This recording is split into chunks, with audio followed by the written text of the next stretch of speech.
It's an exciting time of year to be started practice and to have our players go from 2 hours a week to 20 hours a week is just such a huge change. You get 2 hours a week we got in the summer, and that was certainly helpful. But the whole summer, that's 16 hours. And then all fall, you get around 8 weeks and 2 hours a week, that's 16 hours. We'll get more in the first week of practice than we got in each of those sessions. But both of those things helped us a bunch. And I told Coach D, we're just so much better with the little things than we were last year at this time. Our ability to handle the ball and pass and shoot is just night and day better than last year at this time. And I think it's really going to make us better defensively as well, because we're going to have to guard good action each day. And so exciting. Our freshmen are doing really well.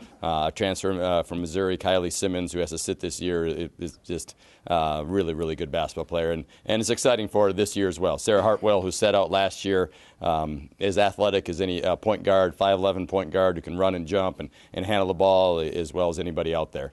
So we're excited. We're going to play extremely fast and be really aggressive.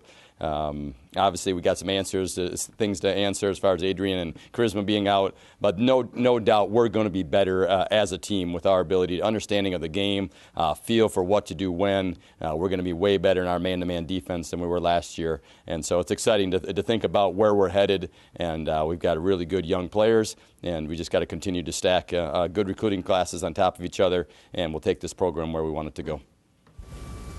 How much did the time this summer you feel like help you? Can you notice a difference?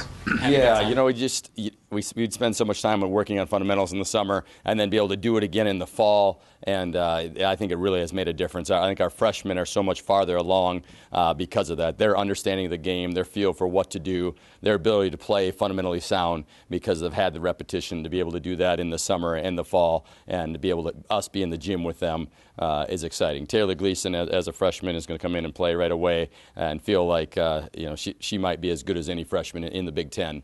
She should have been the Miss Basketball from Michigan. I really feel strongly that she's going to be a player that plays a lot of minutes for us. And then Sarah Livingston and Jackie Grant are battling in the post and going to give us a lot of minutes there as well. And so we have 3 freshmen that'll play right away and make a difference. And then our returners, their understanding for what to do when, their ability to be proactive defensively and jump to the ball, that understanding and that feel is just, last year was almost like coaching, all freshmen, because of just, putting in a new system and their feel for what to do when and how to play. It was a lot. And so it's exciting to have our returners today. We do shell with the post today, and just, their ability to understand and then how to do it right, to lead. Last year, nobody knew. It was all different. So nobody really could be the example. Where now, we've got our Amber Moore, and we've got Ivory was out today, but we got those kids know how to play and what to do, and then our freshmen can watch them and see that this is how you do it.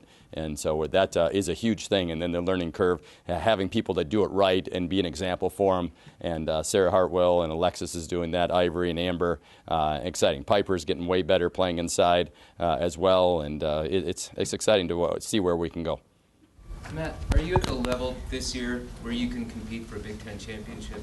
And who are the teams that you'd be competing with? Yeah, I think it's a little early to say that. Talent-wise, we're not probably quite there yet. But the system is the best there is, and so I'm not so sure our system can overcome us not being as talented. Penn State's probably the most talented team. Michigan State is extremely talented and has great size. I think those 2 teams are the most talented. Nebraska went to a Sweet 16 last year, but lost a really good point guard. I still think they're going to be a very good team. Purdue won the Big Ten tournament and returned a lot of players. And so, last year the Big Ten had 6 teams win their first round game, play in the final 32. I don't know that that's ever happened in Big Ten women's basketball to have 6 teams playing in the final 32. And, the league is just way better. We were last year the number 1 or number 2 RPI most of the year. I know back when I coached Indiana, the league was at number 5 or number 6 most of the time. And so the league has changed. It's gotten better, and it's certainly the depth from top to bottom is way better than it used to be. And to have 6 teams playing in the final 32, and I think you're going to see more teams ranked in the top 25. What really helped the league is have, Penn State last year was talented enough to make a run. They didn't do that. And Nebraska got to the Sweet 16. They need somebody like us to step up and be that team that's going to carry this conference and make a Final Four down the road. Who's your leader on this team? Who's everybody looked to? Last year you had charisma 10 who you could just dump it down to her? And Yeah, watch and her that's going to be one of the interesting things we think about finding. I texted Amber last night and said, hey, are you ready to lead? And we need her. She's a senior and need her to lead. Certainly, she can do it basketball-wise. She can make shots and believes it's going in, probably as clutch as any player that I've coached. But she's not real vocal, and she needs to be more vocal. Sarah Hartwell, our point guard, is about as talented as any kid out there, but she's not real vocal. And so, honestly, our best leader right now is Kylie Simmons, who transferred from Missouri, but Kylie's got to sit out. And so Kylie can lead and do some things, but we need some other kids to step up and lead. One of the things we challenged them last spring when Coach DeVillips and I met with all the players and said, what can you correct somebody on right now? What can you correct the other players that nobody else in the team is going to question? Do you do that right every time? Or you do it with great intensity all the time? You don't have to be perfect, and almost to a T, every one of them kind of sat there and they couldn't name. And we said, well, we want you to have a laundry list of these are the things I could correct a teammate on. For Amber, she can certainly correct somebody on being in the gym because Amber's in the gym all the time. But we need to have other things as well. We need to have, do you practice every day with the level of intensity that you need? We say we want to practice and play with the intensity of a national champion. Play with the intensity and the poise of a national championship, and that's what we need in our individuals to do that. We're heading in that direction as far as kids are starting to learn how to play. The level of intensity today, the practice integrity is way better than last year, but we do need some kids to step up and lead and do it right and then be able to correct teammates. It's not a player-led system yet. That's what we had at Green Bay. We had 3, 4, 5 kids that had a swagger about them. They knew they were really good basketball players. They practiced with great intensity and great effort every day. And then when a teammate didn't, they could correct them. And they could say, hey, you need to do this. Right now, they don't know themselves, one, that they've got it. They don't have that swagger about them yet. And then, they haven't done it right long enough to be able to correct their teammates. Hopefully that's where we're going to make our program way better. But that's a transition. Certainly we're better, farther longer right now than we were last year at this time. But we're not there yet, and that's something that will really help our program. We're more of a player-led program. We'll be stronger. Did you get any feedback from the team about the Friday or the Saturday night jam, and would you prefer to have them participate? Yeah, unfortunately, it's a hard situation for our players because the men's rules differently than ours. The men were able to start practice on Friday. We weren't able to start practice till today. And so not only had we not started practice, but the rule is that you can't do skill in front of a crowd. So because we hadn't started practice, we couldn't even do like the three-point shooting. Or any of that. And obviously it's a really neat event, and I saw the picture of the crowds. We would love to be there as a staff, but it's our weekend to recruit.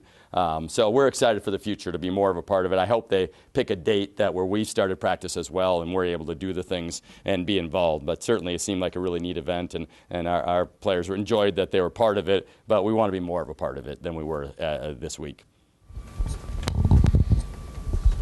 We do have a neat event coming up too, Trick or Treat with the Stars, October 20th. The credit union is sponsoring an event where our players will be out at Ubben and have kids come in and trick or treat. We'll have different people there as well. Costume, where's Ben? I don't know if he knows who's going to be there, but they're going to have different people and characters. That's what I was looking for. Different characters that will be there, and our players will be there.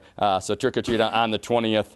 As well. And then we're going to have an open practice for season ticket holders on October 13th to try to promote our Courtsiders group and do that at Ubben as well, October 13th from 1 to 3. So a couple of neat things coming up. And it's great to be started in practice, and we're really excited about this program. I know volleyball had 7,000 fans at their game on this weekend, and we're really hoping this community will get behind this program, buy season tickets, and come out and support this program and be part of it early, be part of where we're going, and grab hold of the vision now.